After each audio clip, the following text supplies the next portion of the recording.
د کرونا وبا له وجې نه بندې شوې تعلیمي ادارې 6 میاشتې تېرېدو وروستو په کولاوېدو راغلي دي. د حکومتي هدایتو مطابق سرکاري او پرایویټ سکولونو په ایسوپیز عمل شروع کړی دی. د کرونا وبا له وجې نه مدینه ایجوکیشن اکیډمي دنګرام د خپلو ماشومانو د بچاو دپاره ډېر ښه ګامونه پورته کړي دي. دوی د خپل هر سیکشن مخې ته معیاري سینیټایزر ګیټ لګولی دی چې د هغې کله ماشومان تیریږي نو جراثیم کش سپری پې کوي.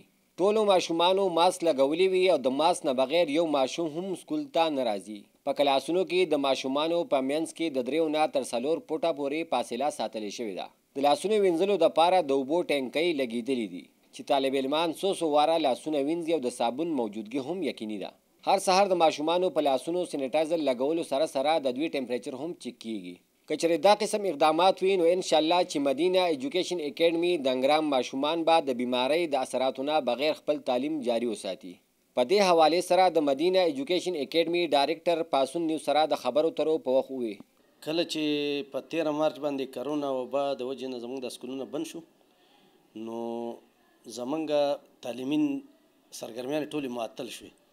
چې کله هغه معطل شوې واړه کور ته لاړو نو داسې څه پروګرام هم موږ ورنکړو چې یاره ځکه چې اچانک سکولونه بند شو.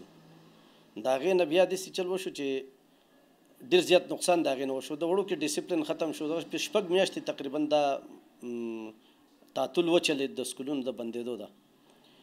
نو موږ انلاین کلاسونه په دې منځ کې شروع کړي خو هغه موږ ته اندازه ولګېد چې موږ د ټولو وړو اکسس نیټ ته نه د چا سره دا موبایل وي. د ډېر وړو سره پکې د ډېر وړو سره نه بلکې میجارټي زه ته یم چې 90% وړو سره هغه نه وي موبایل نو هغه ناکام و. بیا موږ داسې چل وکړو چې موږ یو هومورک جوړ کړو. هغه هومورک موږ والدینو ته بیا اطلاع وکړه چې یاره تاسو راشئ دا هومورک د 2 میاشتو موږ جوړ کړی دی دې لویسئ.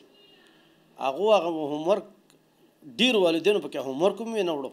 هغه موږ ته پاتې شو. حالانکې موږ د هغې ایکسپنسز په خپله برداشت کړي. موږ د هغې څخه خرچه د دې نه اخیسته.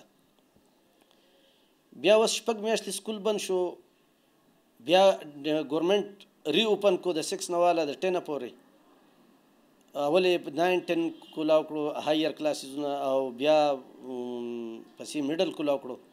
نو چې واړه راله موږ هغه حالاتو ته وکتو نو د هغو هغه ډسپلین په هغو کې بیخي ختم شوی بلکې اخلاقي معیار هم د وړو ډېر زیات غورځېدلی. ځکه چې زموږ اکثر پلاران چې دي هغه خو مزدورکار خلک دی.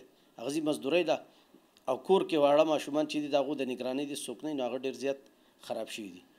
اوس موږ کوشش کوو چې په ډسپلین کې راشي خو دا به اټ ویل ټیک لانګ ټایم ځکه چې هغه ماشومان دونه ټارچر شوي دي دونه خراب شوي دي چې یا زه له راځي نو زه یم چې اټلیسټ یو کال خو به کم از کم اخلي.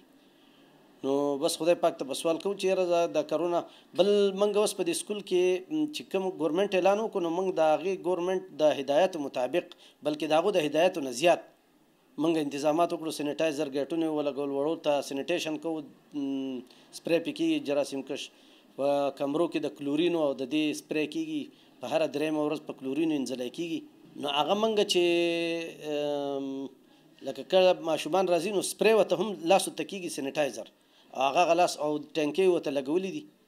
هغې صابون ورته پروت دي او په هغې صابون باندې 20 سیکنډ موږ ته چې لاس وینځئ. کوم کلاسونه چې ګڼو نو هغه کلاسونو کې موږ واړه نیم کړل نو نیم یو کلاس کو نیم بل کلاس. خو زموږ سره کمرې غټې دي نو زموږ سره لکه د سپیس څه مسله انشاءالله نشته خو کمرې زموږ سره غټې دي. کوشش به کوو انشاءالله چې دې وړو دا کمې وځي او زموږ معاشي طور خو جو هم زموږ په ټول دغه اثر پرېوتی خو په دې سکولونو ډېر زیات اثر پرېوتی دی ځکه دا بلډینګونه چې دا ټول دا رینټډ دي. بل ټیچر زموږ سره پرمننټ ټیچران دي چا 12 کاله وشو چا 14 کاله وشو چا 10 کاله وشو. هغه زموږ دا توقع کوي چې موږ له دې تنخواګانې راکړي. اوس موږ ته پته ده چې په خلکو باندې کمی راغلی دی لکه معیشت غورځېدلی د ملکونو غورځېدلی نو عام خو به خامخا غورځېدلی. نو زموږ دا کوشش دی چې زموږ ټیچران له موږ تنخواګانې ورکړي هم دي پکې ډېرې خو صحیح پاتې هم دي. کوشش به کوو چې دې له تنخواګانې هم ورکړو او زموږ سټوډنټان یا والدین چې دي هغو ته موږ ریلیف هم ورکړو. نو بس ګورمنټ خپل اعلان کړی دی که نه چې یاره ایسوپیز فالو کوي. ګورمنټ خو هم دا خواهش نه دی چې دا سکولونه دې بند شي خو دا د وبا د وجې نه بند شي او د مجبورۍ د وجې نه بند شي. نو بس ګورمنټ چې کوم ایسوپیز ورکړي دي زه یم چې دا سکولونو باندې خلک خپله خرچه وکړي او سینټایزر ګیټونه ولګي، سینیټیشن د لاسونو هم کوي، د لاسو انځلو سیستم وته مو کې په کلاسونو کې ایس او پیز وکي یا په ترانسپورت کې هم ایس او پیز وکي. نو زما په خیال چې ان شاء الله دا زمونږ دا کمی چې دی نو دا به پوره شي خیر ان شاء الله. که چېرې نورې تعلیمي ادارې هم دغه شان د خپلو ماشومانو خیال وساتي نو یو طرف ته به د کرونا په شان موذي مرض نه پامان شي او بل طرف ته به د دوی تعلیمي سرګرمۍ د ودرېدو نه هم بچ کړی شي. صمد انجم، پاسون نیوز، دنګرام، سوات.